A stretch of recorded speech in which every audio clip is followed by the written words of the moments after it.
Hey there, Goa fans. This is Mark DJ Solitaire here with episode 164 of Retro Goa Explorations, my weekly series in which I share in each episode one of my favorite tracks from the 1990s Goa Trance psychedelic dance movement. So, when I say Goa Trance psychedelic dance movement, we're in the 98, 99 season, and things were really starting to expand in terms of what was being played at these parties. But of course, that was always the case before there was the term Goa Trance, right? There was just the music that they were playing at these trance dance parties in Goa and then elsewhere. And so, the flavors of music that we heard at these parties then was really starting to expand. And this is a perfect example, a track that was very influential. It's a real favorite from the 99 era and ever since. And it really put this producer on the map.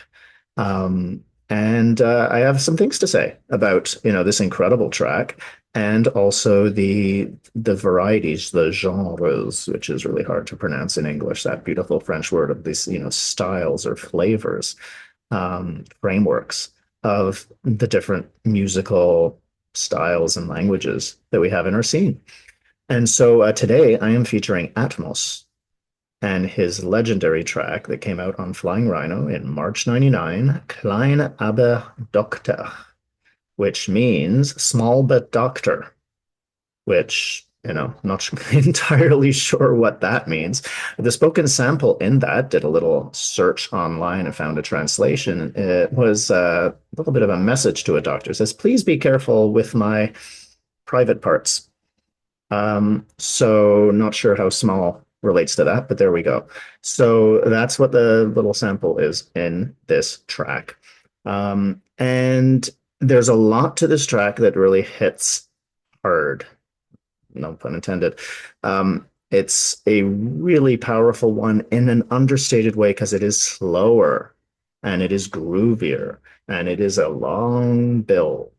And so it is really quite a magical one. And it, I think, was part of a trend, and I think it played a role in the evolution of certain style of music that people began to play more and more at these events. Now, Thomas, who is, by the way, he's Polish born, but is from Sweden. And so, he's known as a Swedish producer. And I'm assuming that Atmos is rearranging the letters of Thomas, but maybe I'm wrong. He said that apparently he sent this track out to 6 different labels, and James Monroe of Flying Rhino was the only one who responded. And boy, did he have a hit on his hands here. So this came out on their Slipstream compilation, and then it was on a vinyl with some alternate, with some remixes rather, not alternate mixes. And, fabulous stuff, including the Slinky Nuns one. It's just fantastic. But we're going to listen to the original. And I'll have things to say, of course, big surprise, during and after. So let's give this one a listen. Atmos Klein Aber Doktor. So, as was often the case in the music, right? Atmospheric introduction with a few sounds. Love that buzzing. And in context, any of these sounds just sound incredible on a big system. Now, notice the offbeat bass, single note. Right? And then the kick comes in and we have that offbeat, syncopated bass line. Just one note. So things are getting fairly simple here, and simple can be really powerful. And then we have just some other noises and then that. And again, we're looking at something that's just one tone repeated in a pattern. And then that. And so we're getting all these quantum noise kind of patterns, which, again, you listen to this outdoors under the stars or in the morning, and you really start hearing voices and everything.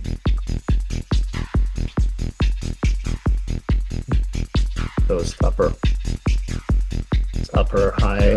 percussive elements. I love that.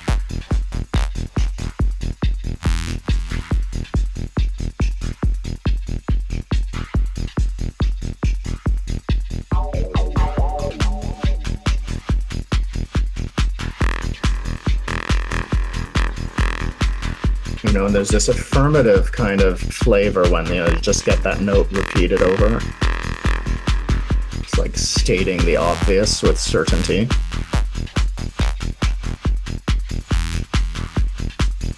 You know, there's this buzzing quality to some of these sounds. That's the lady asking for a little bit of respect for her parts.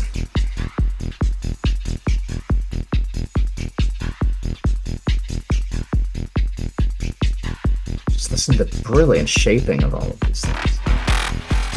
And also the frequency range, right? So we have that one up there, and then that really low, growly voice.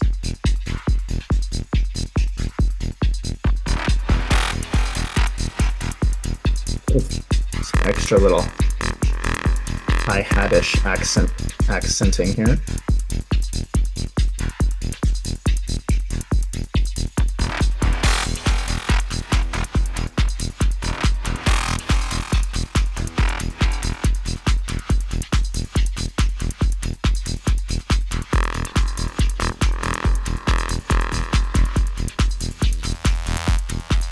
Right, so there's this ongoing mantra-like, right, that simple bass line, just that one note syncopation, and then all this evolution that's happening above that bouncy, twangy kind of line there.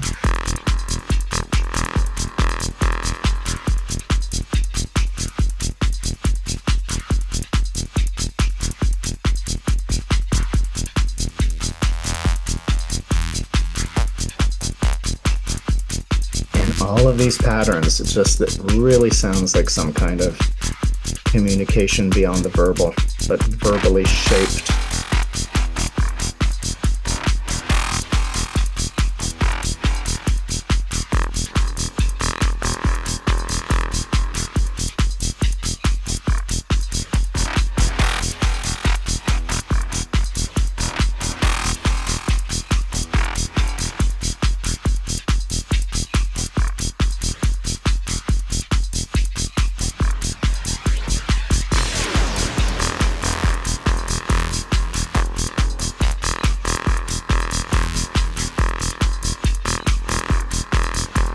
Just that real simple.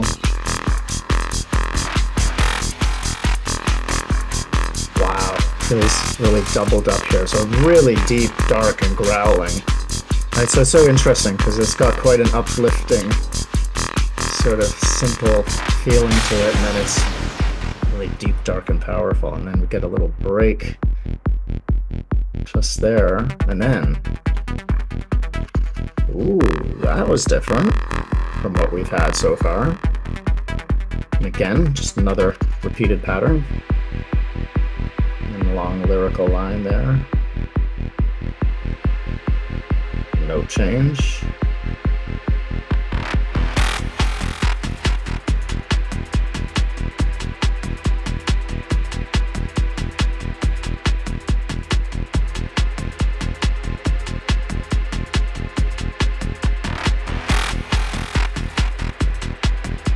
Just changes, doesn't it, with that lyrical line, all the voices that we heard before. Really quite cosmic, actually, just that simple two-note riff.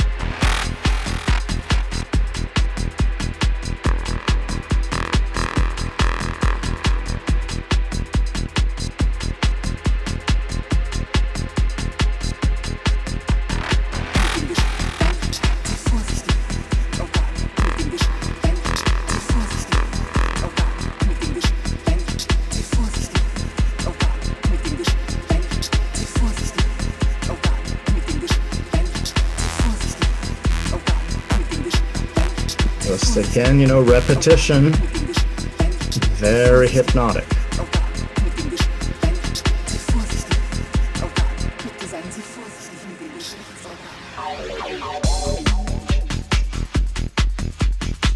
just love the shaping. That upper stuff, the way it goes up and then down.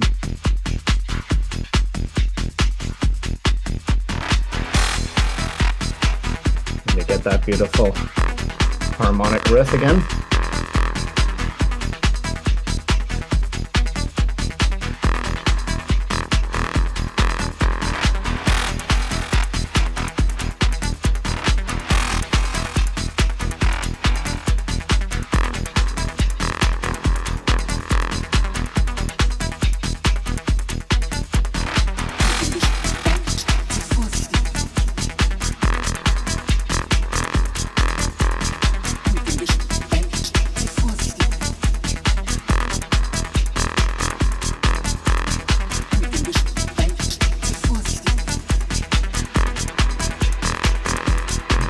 Beautiful lyrical line.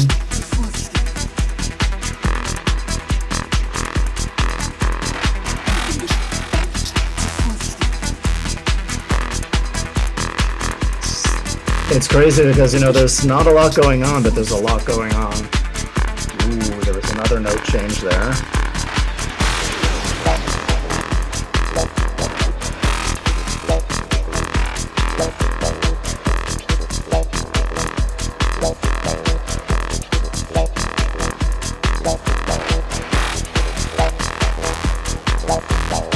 The simple rhythm.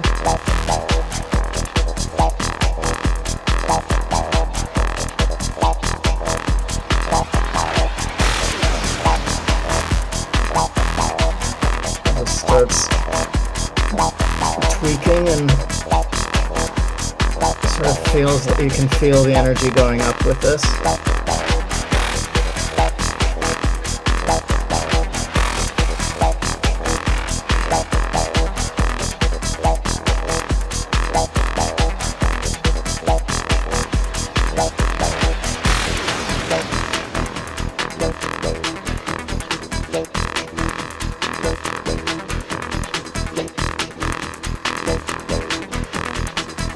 Feel some unwinding here.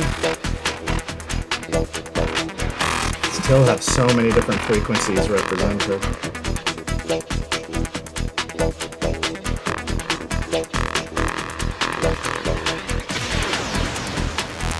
I love that sound.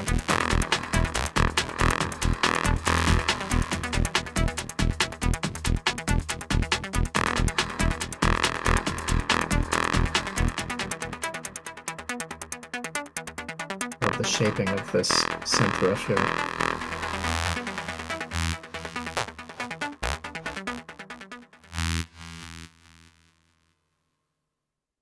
Wow.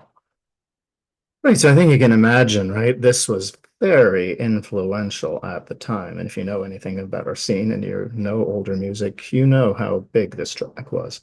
It is incredible. And one of the things that I've talked about several times is the variety of music, and I mentioned it earlier.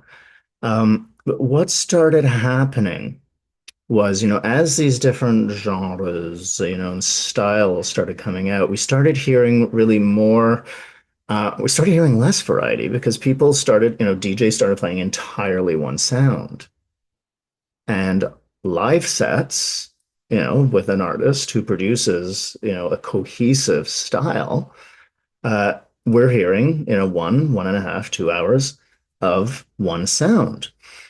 Now, from my perspective, having had the opportunity to hear some incredible DJs back in, the 94, 95, 96 period and beyond, but, of course, Ollie, but I'm thinking also here of, lesser known Jay, who was running the Odyssey parties in Tokyo, Kuni of Tokyo Techno Tribe and the Equinox parties, and of course, Tsuyoshi. Now, a lot of these DJs, they had a really huge range of styles that they would play. And so there was this incredible story where, you take something of this style and you'd blend it with something else. And, there would sometimes be more overt transitions that would be like, we're just starting another chapter. Or there would be this incredible flow where one thing led to another, and all of a sudden at some point you're in a different style of music. And that's kind of what I'm more into. But what started happening for me that was, where I was a little less enamored was where you start getting entire sets and entire parties that are just one sound. And that was the thing that, for me, the Goa sound, as much as people can think that's just one style, there's a whole lot of different styles of what I associate with Goa. And I want to hear all of it, all of the good stuff anyway. And so for me, this is part of the journey. It's not just this is the one sound. And that's where I think things started going off, right? And so, labels started getting a little bit more down a certain track. DJs started, parties started, and this is what we're seeing now. Now it's different at some of the larger festivals where they showcase artists with a lot of different sounds and they try to be really inclusive. Some of the bigger ones, the bigger 7 day and more festivals. But I think what we're lacking a lot of the time is that DJ journey and also that shaping of journey if we have a one night party where there's that real sense of, this is the beginning of the party. So this is, a sound that represents that. It's not like there's only one way to do that. And then same for this part and this part and this part and this part. And so there's a real wave. And, within each set, perhaps a few different waves, a few different styles represented. Now, of course, there's great value in having, a certain chapter or a certain section of chapter, section of a book that's got one sound and one kind of message. That absolutely can work. But I think things really did start at this point when people started like clamping down and wanting to have a defined style. Interestingly enough, things started getting a little less free and a little less variety and a little less open. And the human mind is like that, right? We can crystallize and harden when it comes to something that we like or something we identify with and say, this is it. This is the one thing. And so, with this track and with others around that time, we started getting, slower. I was quite happy with, a little bit of slower because, things can get a little too fast and we need that breathing space. But when it wasn't, I'm very happy in a DJ set to sort of drop down, have one track like this, and then you speed up again, that is like a little breather and it's like you're turning the corner, you catch your breath, and then you're on your way again. Don't hear a whole lot of that these days. And you did a lot more back then. So I think, this raises some questions for me as I revisit that 99 period, when we're flying Rhino and others, we're starting to really explore different sounds as they should. Right. And we want this kind of sound. I mean, Thomas is a brilliant musician. This is an incredible track. And, getting to listen to him, he's playing the opening set of the main stage at ZNA in 2026. Fantastic stuff. You want to listen to 2 hours of his incredible music. And I think when it comes to DJ flows, I'm really interested in, how do we have more of that variety, more of that wave, more than just one sound and one style per set. So just a consideration for me. I consider myself very lucky that I got to hear so many incredible DJs at that particular period when there was a range of sounds and the DJs were embracing that. And I really learned a lot about storytelling from attending those events. And so that's just a little consideration that I've got. So I'm going to wrap up this episode. I'm just going to make a little note here that I am going into my annual meditation retreat this week. So there will not be an episode on the regular day next week. It's going to be on Friday instead of Thursday. And then that'll be the last one before the summer trip with ZNA, Azora, etc. So I will wrap up episode 164 and leave you with the full track. Without my commentary, I am Mark DJ Solitaire, leaving you here now with the Atmos classic, released in 1999, Klein Aber Doktor.